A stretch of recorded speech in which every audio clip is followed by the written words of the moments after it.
Adapun perjalanan daripada kanker mulut rahim ini tidak serta-merta cepat ya, dia membutuhkan waktu yang cukup lama. Dimana dia dari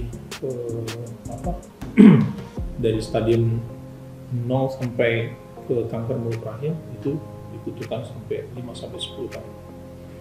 Tergantung juga kalau misalnya kondisi fisik ibunya jelek, itu bisa lebih cepat. Dan kalau ditambah lagi dia ada faktor kebiasaan ya, habit ya, misalnya merokok ya, terus penggunaan suatu ventilator dan sebagainya itu akan merangsang untuk penyebarannya jadi cepat. Untuk terapinya kalau dari stadium 0 sampai 1 sampai 2A itu biasanya masih bisa dengan operador, masih bisa dengan operasi. Tapi kalau udah 2B ke atas, bahkan kalau udah apalagi stadium 4 ya udah nggak bisa lagi karena udah sangat menyebar, dan kemudian kalau kita lakukan operasi itu kemungkinan untuk hidupnya juga kecil karena bisa mengenai organ-organ yang lain sudah. Terapinya selain operasi adalah kemoterapi, yaitu menggunakan obat-obat kemo, ya. Kemudian dengan radiasi internal, eksternal, jadi nanti dimasuk selalu ditutup di dalam vagina atau disinar dari luar. Jadi kalau udah stadium-stadium seperti 3 dan 4 biasanya seperti itu. Konsep pencegahan daripada kanker mulut rahim ini terbagi menjadi primer, sekunder, dan tersier. Primernya yaitu melalui penjelasan seperti ini, edukasi, kesadaran masyarakat, kedua dengan vaksinasi juga. Dan yang sekunder itu melalui pemeriksaan seperti IVA, pap smear, ya. Nah, itu bisa membantu untuk menunjang pemeriksaan menjadi tegak ke alasan.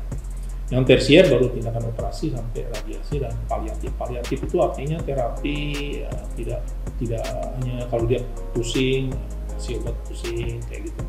Jadi tidak terapi yang artinya hanya keluhan, berdasar keluhan.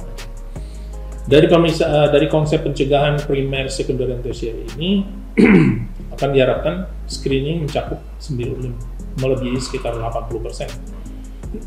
Penemuan lesinya jadi lebih cepat dan terapi lebih cepat, dan kita bisa menekan angka kematian.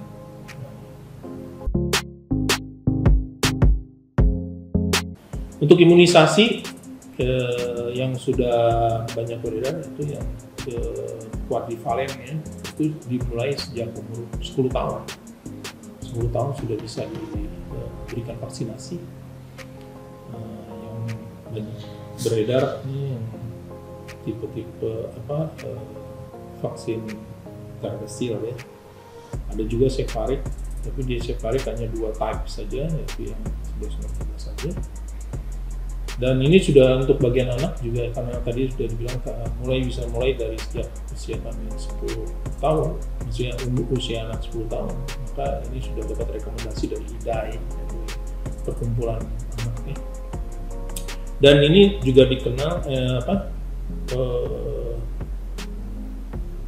sangat efektif untuk bisa menekan. Adapun efek samping dari vaksin ada sangat rendah sekali ya, dari demam itu sekitar 10% aja. Jadi mungkin pada bekas suntikannya tidak ada dilaporkan sampai ada kematian, belum ada. Adapun pemberian vaksin itu biasanya dibagi menjadi 3 kali, yaitu pertama dosis pertama, kemudian 1 bulan, dan kemudian 6 bulan. Untuk yang bivalen ini biasanya vaksin Cefarik ya. Yang quadrivalen itu yang tadi 4 type tadi, itu biasanya dosis pertama, kemudian dosis kedua diberikan pada bulan kedua, dan ketiganya tuh 6 bulan setelah itu. 6 bulan setelah. Pada beberapa daerah sudah mengeterapkan itu berdasarkan kemampuan PBD-nya ya, di Jakarta ya. Udah ada kewajiban. Harapannya mungkin di Batam nanti harapannya seperti itu, bisa mengikuti Jakarta juga ya. Dan dosis yang kedua itu diberikan paling lambat 2 bulan setelah dosis yang pertama. Dosis ketiga itu diberikan paling lambat 12 bulan setelah dosis pertama, jadi setahun kemudian paling lama. Dan jika vaksin yang ketiga terputus, seri vaksinnya sebaiknya diulang. Jadi kalau udah 2 kali, ketiga itu harus diulang.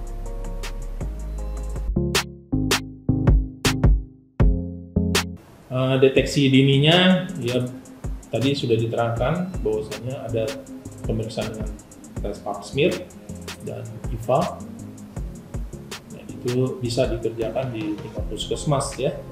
Hanya kalau IVA itu bisa langsung karena hanya ditetesin sama asam asetat, kemudian dilihat, kemudian kalau ada kelainan itu langsung bisa ketahuan. Sedangkan pap smear itu tentu menggunakan tenaga patologi anatomi, itu biasa membutuhkan waktu ya, waktu bisa sekitar 2 minggu sampai 1 bulan tergantung kasusnya. Dari hasil pemeriksaan pap smear kita bisa mengelompokkan pada kelainan-kelainan pada sel itu sendiri. Jadi untuk deteksi dini di Batam ini di puskesmas sudah bisa dilayani, terutama pemeriksaan IVA ya. Dan ini sangat efektif karena cepat kita bisa tahu.